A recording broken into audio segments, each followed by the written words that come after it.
Au Bénin, une tentative de déstabilisation de l'État a été déjouée dans la nuit du 7 au 8 décembre dernier. Réuni en conseil extraordinaire le lundi 8 décembre 2025, le gouvernement béninois est revenu en détail sur le déroulement des événements. Puisqu'une des soldats ayant organisé la mutinerie avait planifié de démettre le président de la République lui-même de ses fonctions, de soumettre les institutions de la République et de remettre en cause l'ordre constitutionnel établi.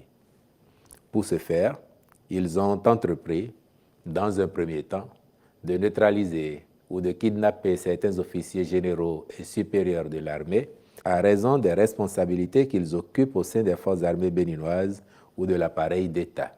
Selon les premières informations, tout débute aux alentours de 2 heures du matin. Ainsi qu'ils se sont rendus d'abord, vers 2 heures du matin, au domicile du directeur du cabinet militaire du président de la République, le général Bertin Bada, qui a réussi à leur échapper et dont ils ont mortellement blessé l'épouse. Informé, le commandement militaire avait requis l'appui de la base militaire de Togben pour apporter du soutien au général Bada.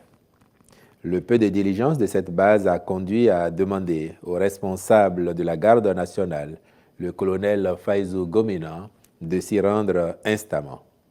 Une fois sur les lieux, celui-ci sera violenté et fait otage. C'est alors qu'il a été su que la mutinerie y a pris corps. Les mutins lourdement armés se dirigent ensuite vers la résidence présidentielle. Progression, autour de 5 heures du matin, ils se sont portés vers la résidence du chef de l'État, où la garde républicaine alertée et sous les ordres de sa hiérarchie les attendait fermement. Un rude combat s'en est suivi, tant les mutins tenaient à contrôler la situation afin de se saisir de la personne du président de la République. Celui-ci, aux côtés des éléments de la garde républicaine, a vécu les violents affrontements en direct avec des victimes des deux côtés, jusqu'à ce que les assaillants, débordés par la farouche résistance des soldats loyaux, battent en retraite. Le groupe parvient à prendre brièvement le contrôle de la télévision nationale. Ils se sont dirigés vers la télévision nationale qu'ils ont contrôlée pendant un bout de temps, y faisant une déclaration avant d'en être délogés par l'armée loyale. Pris de panique, ils ont donc décampé, abandonnant sur place certains de leurs éléments qui ont été aussitôt arrêtés. Pour autant, les soldats mutins n'avaient pas résolu de jeter les armes. Loin s'en faut, puisque quelques instants après, ils ont essayé d'ouvrir d'autres fronts, notamment à la base militaire de Togben, où ils disposaient encore de blindés. Rapidement, l'armée républicaine, renforcée par les casernes voisines, a encerclé la base, rendant tout mouvement des mutins impossible et se tenait prête à donner l'assaut final. Le président de la République a tenu à remercier l'ensemble du peuple béninois pour son soutien indéfectible et son attachement à la bonne marche de notre pays.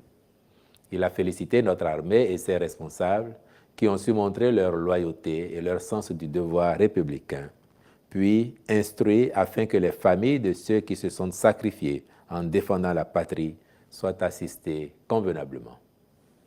De même, il s'est félicité de la solidarité des pays de la CEDEAO, en particulier le Nigeria et la Côte d'Ivoire. Crise maîtrisée, marquée par une forte mobilisation nationale et une solidarité régionale qui ont permis de rétablir l'ordre constitutionnel.